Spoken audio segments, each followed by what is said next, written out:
Talking about Torticollis exercises for 8-month-olds, 5 positioning secrets.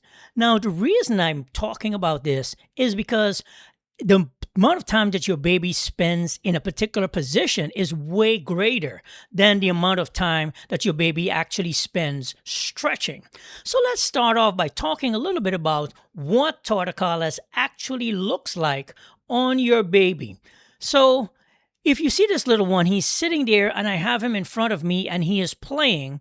And if you notice, if you look at his body, if you look at his neck, you can see right there on the left-hand side, this baby has a mild left side torticollis. Notice what the torticollis looks like. You can see the creases on the left side of his body, and there are no creases on the right side of his neck. And so that means his head is tilted towards his left side. And so this is what a torticollis would typically look like on a baby with a mild torticollis. Sometimes babies have a more significant torticollis and it is much easier to see and recognize, but this one here is pretty mild. And so what I wanted to show you is just what a mild case of torticollis actually looks like, and then we'll get into some of the positions that I would introduce for a baby like this.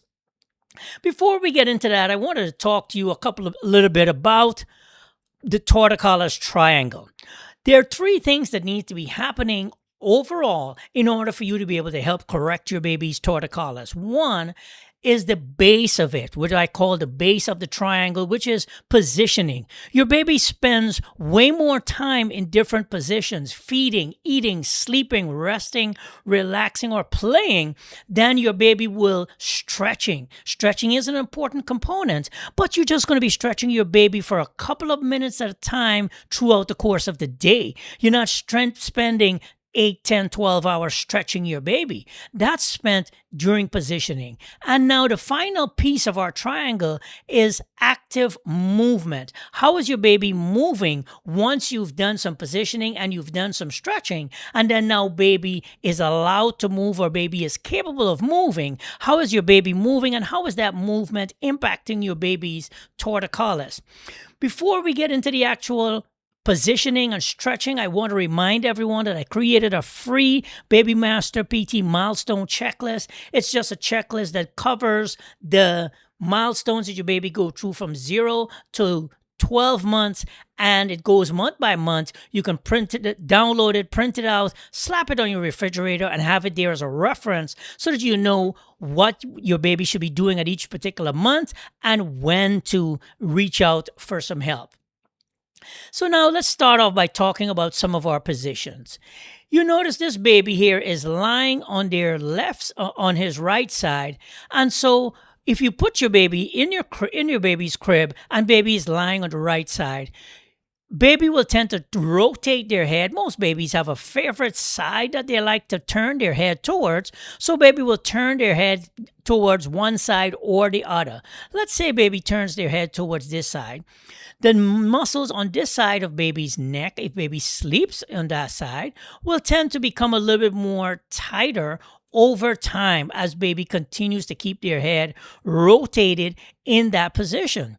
Now, if you get into the habit of switching baby's sleep position, if you put baby to sleep with your head in one direction one time, and then the next time you put baby to sleep, you switch the position and you just put your baby to sleep with your head at the opposite end of the crib. What you're doing is you're continually alternating. Each time you put your baby down, you're alternating which side you put your baby in. And what you want to do is every time you put your baby to sleep, if you alternate that position, then you will continuously be having your baby looking at whatever is interesting on the same side of the crib. And now the fact that you are alternating your baby has to turn their head to the opposite side to be able to see the same things. And so that's a simple way of just switching it up for your little one and making sure that your baby keeps transitioning from one side to the next as you put your baby in the crib for naps and for when you're putting your baby to sleep. So that's one way to change up a baby's positioning.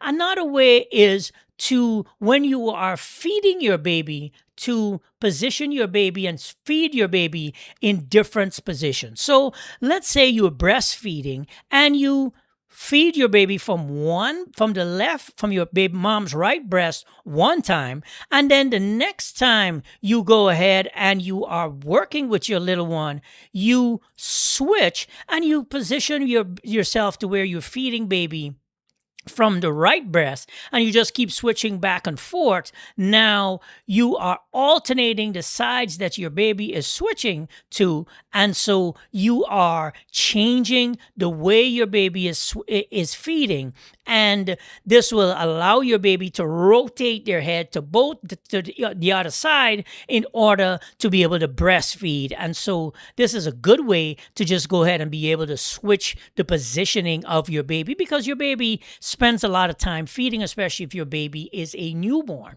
So we've talked about sleeping, we've talked about feeding. Now let's talk a little bit about how you're going to carry your baby.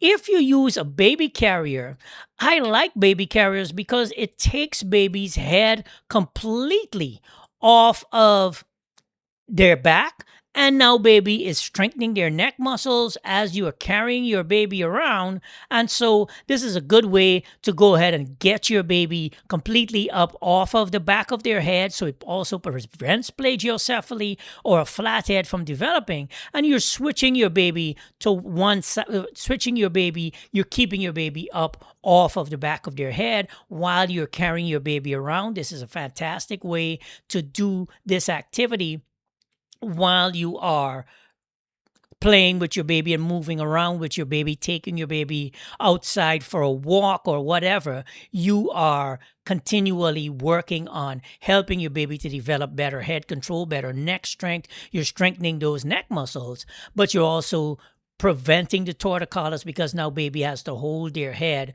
more upright. So let's move on to talk a little bit about play positioning.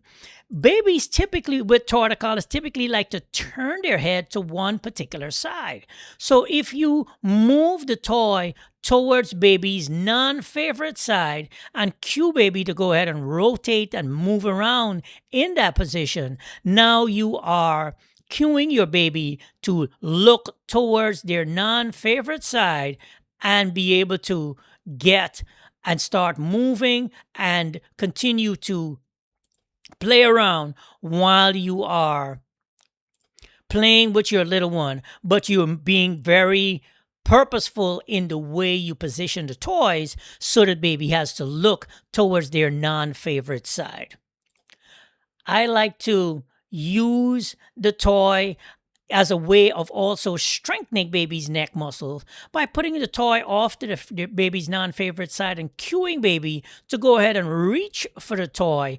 Now I'm cueing baby to go ahead and strengthen the muscles on the opposite side. Notice the way baby is struggling to lift that head up just to look at the toy as I'm rolling him over.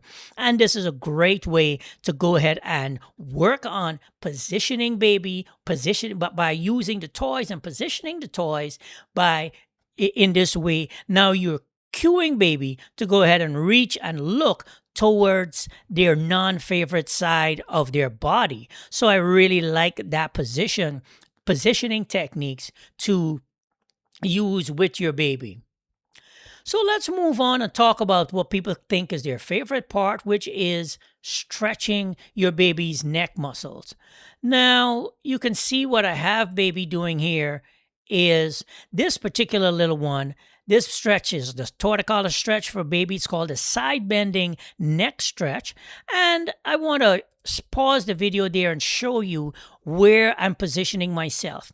This baby has left side torticollis. So what I'm doing is I am positioning myself on baby's left side so that he is positioning baby on his left side so that I'm positioning myself on his right side so that I have access towards the left side of his neck, and he has left side torticollis. So you can see me with my little pointy finger. I am showing you that I have my hand positioned.